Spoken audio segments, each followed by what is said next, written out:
दे दिए हैं, उसको लिखना और याद करना है। और इस कहानी के माध्यम से, मेरा पूरा नाम कहानी के माध्यम से लेखक यह समझाने का प्रयास किया है कि मनुष्य को शारीरिक अक्षमता को भूलकर सकारात्मक दृष्टिकोण रखना चाहिए, तो परिवार और समाज और देश में आपका गुणगान होना संभव है। ठीक है, यह स्टोरी लंबी है, इसका मैं पार्ट बाय पार्ट बना के आपको मैं भेजूंगा। 2 पार्ट में इस स्टोरी को मैं समाप्त करूंगा। तो स्टोरी इस हिसाब से आपको सुनना है, जैसे आप हाल फिलहाल में देखे होंगे कि जैसे आप रामायण देखते हैं तो पार्ट बाय पार्ट देखते हैं। नेक्स्ट पार्ट के लिए आप बहुत वेट एंड वॉच में रहते हैं कि कब टाइम होगा तो उसको देखूंगा मैं। उसी प्रकार पार्ट बाय पार्ट आपको बनाऊंगा। कहानी इंटरेस्टिंग लगेगा आपको, तो आप अगर अच्छे से सुनेंगे तो उसको आपका जो नेक्स्ट पार्ट होगा आप बड़े उसका आप इंतजार करेंगे। जैसे देखते होंगे गाँव में सीरियल में भी होते हैं, आप हाल फिलहाल में आप रामायण ही देखें। तो आपको इसको मैं बोल देता हूँ 2 पार्ट में आपको बनाऊंगा इस स्टोरी को।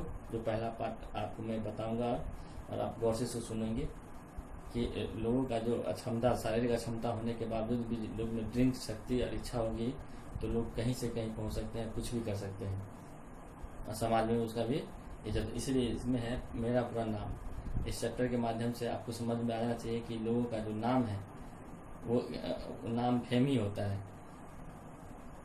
ठीक है, आप अगर जितना बड़ा नाम करेंगे देश में उतना बड़ा आपका नाम होगा, चाहे जैसे भी हो। आप देखते होंगे कि जो परसेंटेज लोगों का देखिए जिसका शारीरिक अक्षमता होते हैं, जो विकलांग होते हैं, वो बड़े बड़े पोस्ट पे पहुंच जाते हैं। क्यों? उसमें इच्छा शक्ति होती है, लड़ने की, जज्बा तक पहुंचने की, जो उनमें उसमें शोषण शक्ति पूरा 100% होता है। जो उसमें सोच संकल्प कर लेता है उसको पूरा करके रहता है।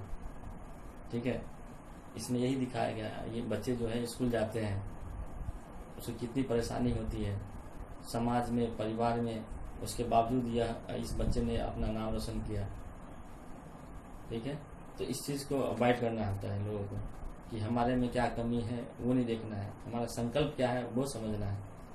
ठीक है, तो कुछ इसका एक पार्ट मैं आपको बता देता हूँ पढ़ के, और नेक्स्ट पार्ट आपको मैं नेक्स्ट टाइम में बताऊँगा।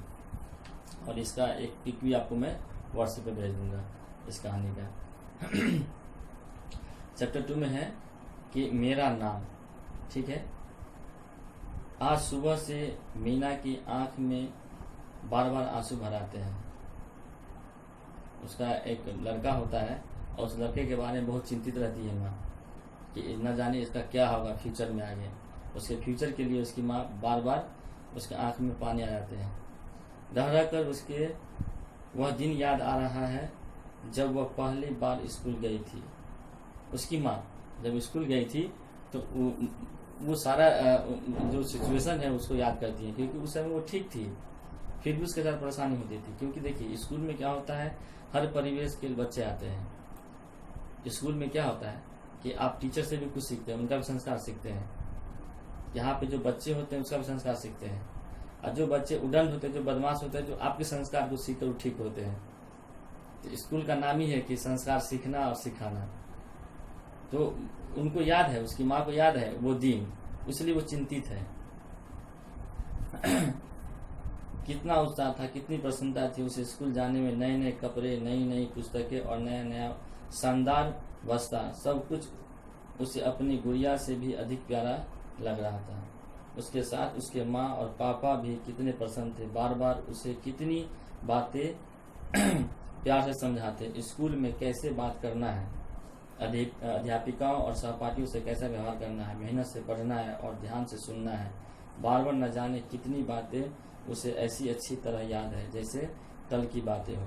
उसकी माँ को उसके पापा भी जी उसके पेरेंट्स भी बोलते थे कि टीचर से कैसे बात करना है, अपने कलीग से कैसे बात करना है, मन लगा के पढ़ना है।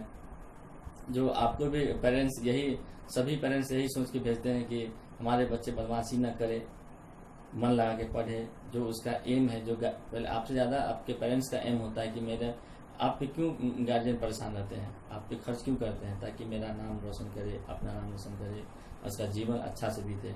तो हर एक माता पिता और हर एक टीचर और हर एक स्कूल संस्था, हर एक समाज में, प्रत्येक देश सब यही चाहता है कि बच्चे हमारे अच्छे बने।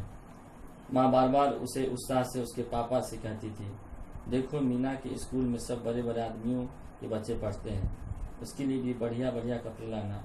आज वे सब बातें याद करके उसे वैसी गुदगुदी नहीं होती जैसे कि बचपन की याद करके होती है। आज तो उसकी आंखें भर भर आती है, कैसे अचरज है। आज उसी का प्यारा इकलौता बच्चा स्कूल जा रहा था, पर उसको कहीं कोई उत्साह या उमंग अपने अंदर नहीं लगी, बल्कि एक अज्ञात भय से वह कांप रही है। ठीक है, तो क्यों कांप रही है? क्योंकि उसके जो लड़का है वो शारीरिक अक्षमता है। अब आप खुद सोच सकते हैं, जिस बच्चे का एक हाथ न हो, कोहनी से नीचे हाथ नहीं हो, एक हो भी तो टेढ़ा मेढ़ा हो, तो वो स्कूल जाएगा तो उसके साथ लोग कैसे व्यवहार करेंगे, टीचर एक्सेप्ट करेंगे नहीं करेंगे, बच्चे करेंगे कि नहीं करेंगे। बहुत सारे उनके मन में प्रश्न होता था कि बच्चे चिढ़ाएंगे तो मेरा बच्चा रोने लग जाए, मेरा बच्चा अगर लड़े वो लड़ भी लेगा बच्चा, मेरा बच्चा कैसे लड़ेगा। तो उसके मतलब दुखों का पहाड़ टूट पड़ा था उसके मम्मी को।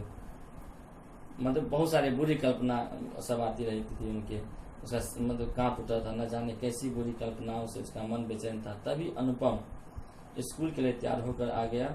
उसने उसको छाती से चिमटा कर लिया। बेटा देखो, तुम कभी गुस्सा मत करना।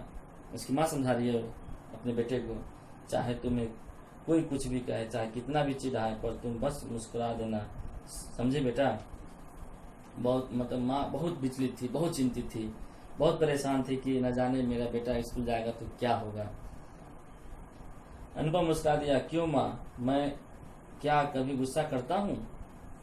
नहीं, घर में तो गुस्सा नहीं करते हो, पर बेटा वहाँ स्कूल में बहुत सारे लड़के होंगे, अच्छे भी बुरे भी, जो बात बात पर झगड़ा करते हैं, बिना बात छेड़ते हैं, चिढ़ाते हैं, परेशान करते हैं। तो बेटा तुम झगड़ा न करना, चिढ़ना नहीं, रोना भी नहीं। नहीं माँ, तुम क्यों परेशान होती हो? मैं रोऊंगा भी नहीं, चिढ़ूंगा भी नहीं, नहीं और गुस्सा भी नहीं करूंगा, चाहे कोई भी कुछ भी कहे। अनुपम ने बड़े प्यार से माँ की गोद में बैठकर कहा।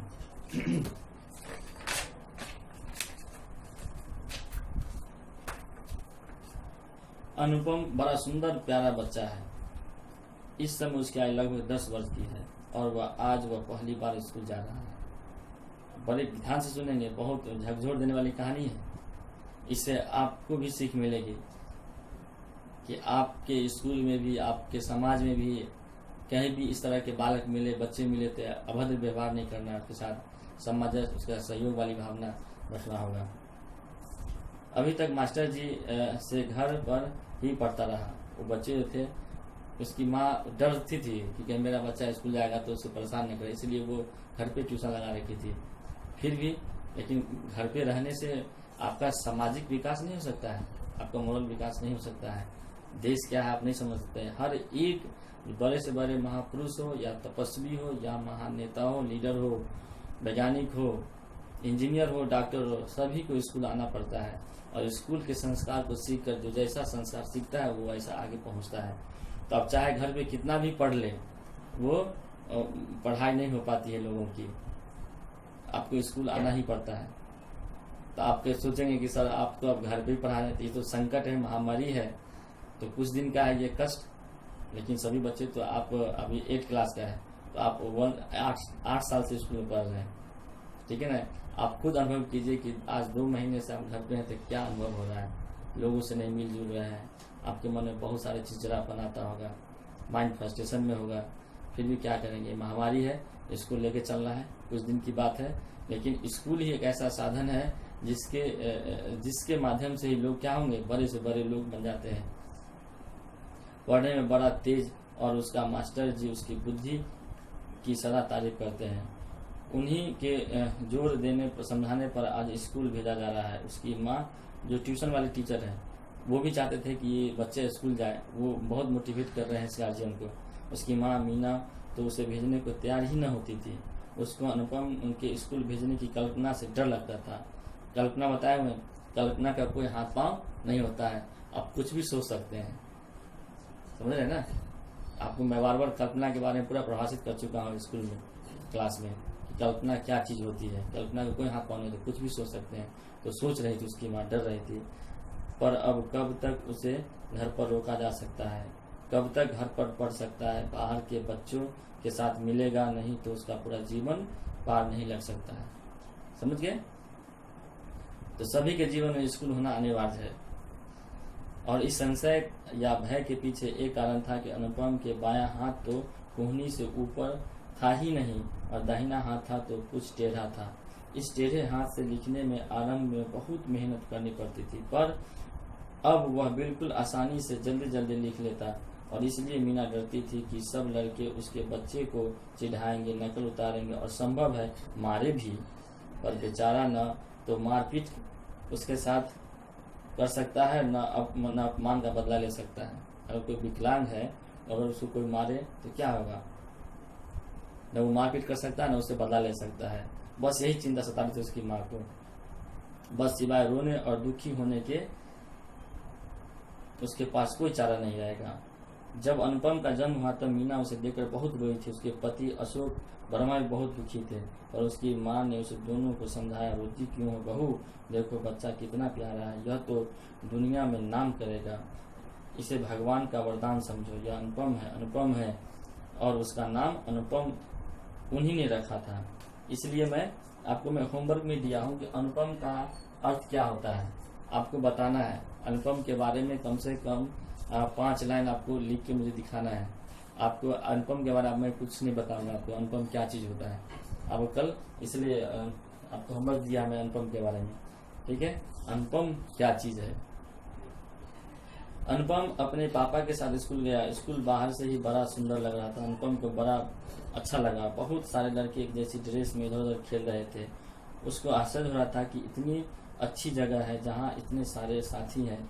माँ ने उसे क्यों नहीं भेजना चाहती थी, माँ उसे क्यों। अब बच्चे के मन में प्रश्न हो रहा है कि ये बाहर दुनिया देख रहा है ना, वो देख रहा है कि लोग अच्छे अच्छे ड्रेस में, सब एक जैसा ड्रेस में है, एक अच्छा लग रहा है देखने में, बच्चे लोग खेल रहे हैं एक साथ। मेरी माँ क्यों नहीं भेजना चाहती थी। लेकिन आप समझ रहे हैं उसकी माँ क्यों नहीं भेजना चाहती थी। उसको क्या कल्पना सोच रही थी, क्या कल्पनाएं थी उसके मन में अपने बेटे के प्रति, तो आपको मैं बता ही दिया है।